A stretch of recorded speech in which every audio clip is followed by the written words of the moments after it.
Hi, welcome back to the kitchen. Today we're going to make crostinis with a little melted camembert and some fresh fig preserves. This is inspired by our trip to Kurt's place up in Seattle, where we did the same dish with Langdon's huckleberries and Kurt's cheese. So the first thing we're going to do here is make the crostinis. And I want to cut them a little thin. What is that, a 1/4 inch maybe? Because I want to taste the cheese, you know, I don't want a whole lot of bread. Brush the pan with the oil. You just rub it around in there like that. Got a little bit on this side.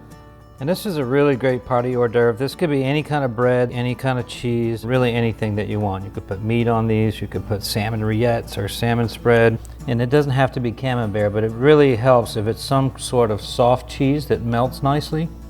I'm just going to put a little bit of salt and pepper on these. I'm going to place them in the oven just for a few minutes to get them crusty.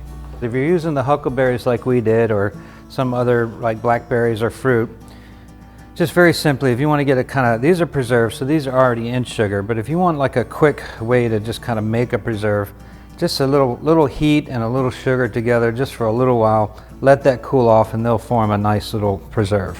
Now these are nice and crispy, and I'm cutting these pretty thick because I really want to taste that cheese, man. I want a big bite of it. And just put it back in the oven for a few minutes to melt the cheese. Now some of our local preserved figs. You know, figs are a short season, they only last a few weeks, so preserving them and jarring them is a real big thing here. Up in Seattle, you know, we did this with Kurt's cheese and with Langdon's berries, so it was a really great combination to have this in the same dish.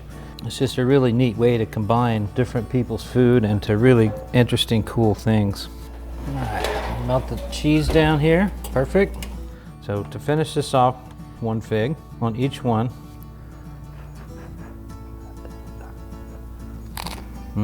I love the combination of that creamy cheese and the acidity of the fruit and the sweetness and a little bit of that salt. I mean, you get so many different flavors going on here. It's really fantastic.